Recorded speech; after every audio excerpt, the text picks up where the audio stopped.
Good afternoon, everyone. This is Mario Quintero with the One Stop Shop happy hour show for every Thursday afternoon. And big surprise today. My counterpart, Andy, is enjoying a wonderful vacation in Colorado with his family.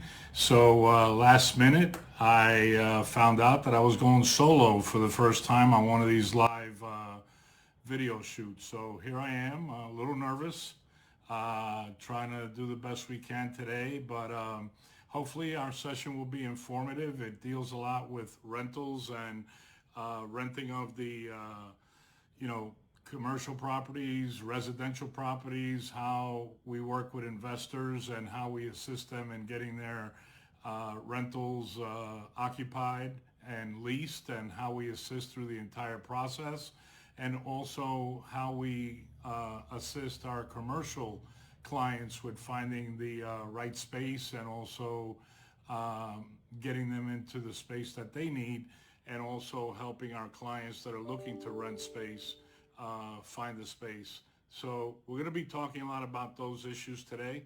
And the Quintero team, I've get these questions asked all the time. On the real estate side, do we deal with rentals and do we deal with leasing? And the answer is yes.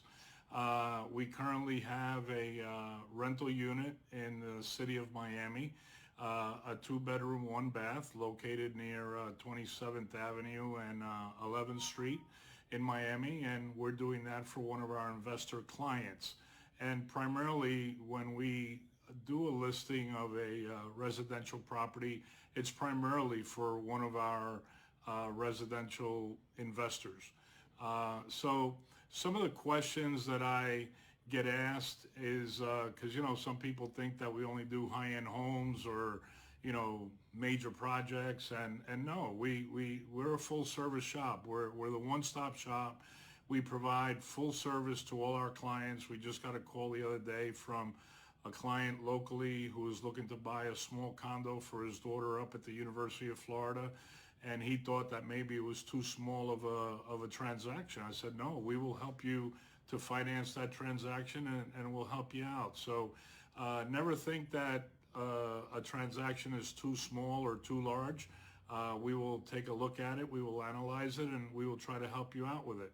So is there any specific area of town that I work in when it comes to rentals? Well, when it comes to residential rental listings where I'm representing the investor or the owner of the property, I prefer to stay in the Kendall, Westchester area, which is the areas that are closest to our operating area, because sometimes it requires several trips to the property if we're not allowed to put a lockbox or some type of self access system on the door. Then we want to stick within the area that we're primarily focused on. This unit that we have in the city of Miami, we took that listing to accommodate our client and investor, and also his extended family that we have done business with. One of the things I want to talk about today is the difference between a residential lease um, and a commercial lease. On a residential lease, we need to qualify the people that are going to be living there. We need to make sure that they're going to be able to afford the rent, how many people are living in the unit, um, what their goals are, and does it meet the goals of our client, the investor owner who we're representing in most cases. So on a commercial side, basically we have to go even a little further, because sometimes the commercial tenant might be starting out in a new business. They might be starting out, they may not even be incorporated. So we need to make sure that the person that we're going to bring to our investor, the landlord, is a qualified business owner who's going to be able to meet the lease and meet the requirements of the lease and be there for the term of the lease. One of the things that I also wanted to talk about is, what are the client's expectations for leasing their properties? And I have that conversation with all our clients because everyone has a different expectation. And sometimes we have to discuss what reality is for that particular property. And we try to speak to them with facts and figures and let them know what is actually going on in that area. And if their price is a little bit too high, we will let them know that, because there's no use in having an investment property sitting there empty when maybe for $50 less a month they can possibly rent that unit and start making income on the property. What type of investors do we work with? Some of our investors live here locally, and some of our investors live out of state. And we represent both. We represent people that live outside the state of Florida and locally. The ones that live outside the state of Florida really depend on us to get this done for them, because they're not here. And, you know, they don't want to be flying in and out of town taking care of their property. So once we get it leased, we want to make sure that that particular tenant is going to follow through and that everything's good. So what do? I mean, you know, we do everything from a background check to run their credit, verify their employment, take a look at their, you know, income tax returns, take a look at their savings accounts to make sure that they have some reserves available once they get into the unit. A lot of these units, the people have to bring, you know, 3 months to the table in order to get in, first month, last month, and a month security. So we really need to make sure that we're going to do the right thing and make the right recommendation to our investor. Some of the questions that I get is, do any of the tenants that I work with ever become buyers? And the question is yes. Sometimes we will find a tenant for an investor. We will put them in the unit. Everything will work out. And sometime during the term of their lease, or maybe their second year in the lease, they've saved enough money to look at possibly buying. And then what we do is we pre-qualify that person to get them ready to move out and find a home for them, so that they too can enjoy the you know, the beauty of home ownership and the write-offs and the benefits that go with that, especially building equity. We have that discussion with our investors because we don't want them to think that we're going behind their back. But if the tenant reaches out to us and they want that kind of assistance, we definitely have that discussion and conversation with our investor.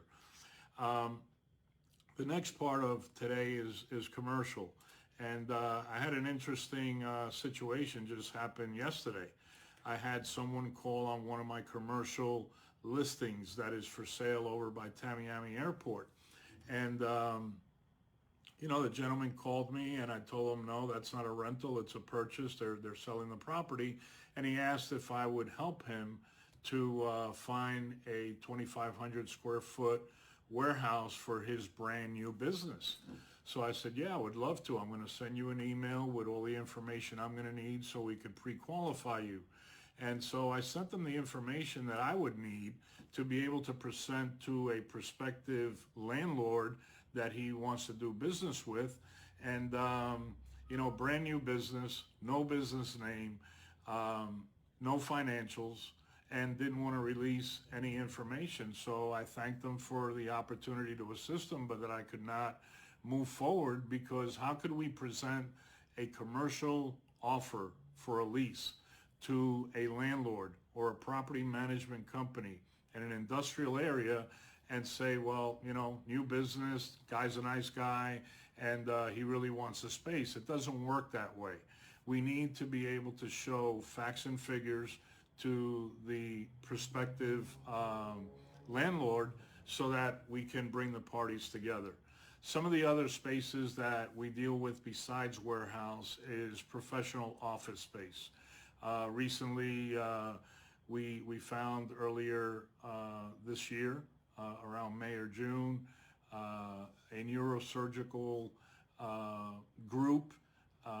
We found them a new office right here in the Kendall area that they moved into. They upgraded the space, and everything went very smooth, and they're very happy there. They signed a 5-year lease, and everything is moving very smoothly for both the tenant who we represented in that transaction and the actual landlord.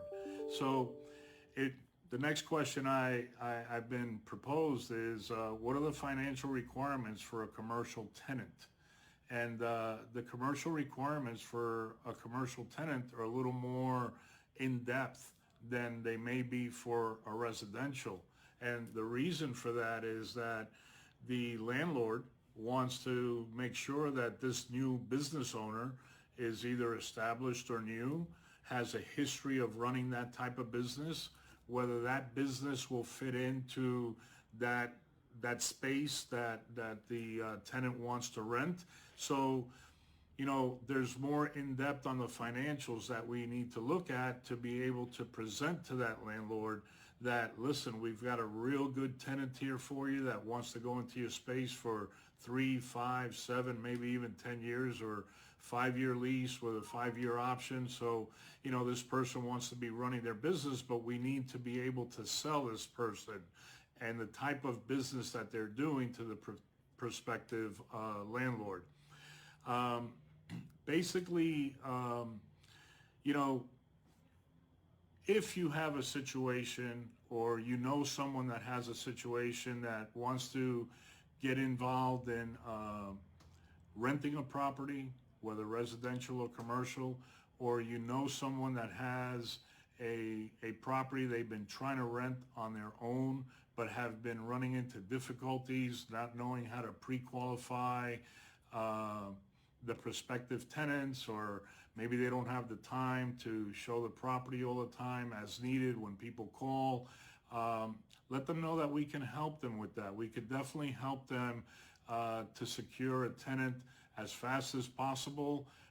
We use a lot of different marketing techniques to reach out to prospective tenants, and the types of properties that we can list for rent are single-family homes, townhomes, condominiums, and on the commercial side, office space and also warehouses are the two types that basically we focus on here in the Kendall and Westchester area. So if you guys have any questions that are watching, please type the questions in as we start winding down today's One-Stop Shop Happy Hour Thursday. It was a little nerve-wracking here, trying to get everything to work correctly, making sure that nothing breaks down, and following what my teacher Andy Rodriguez in South Florida has taught me so far about this live Facebook videoing. And even though it's been a little nerve-wracking this afternoon, I think we got it done. And if you have any other questions that you may have, feel free to reach out. The number's on the board back there, 305-598-1600. And my email is mario@stcloans.com. I appreciate you tuning in. And until next week, have a great evening, a wonderful weekend, and we'll talk to you soon. Thank you very much.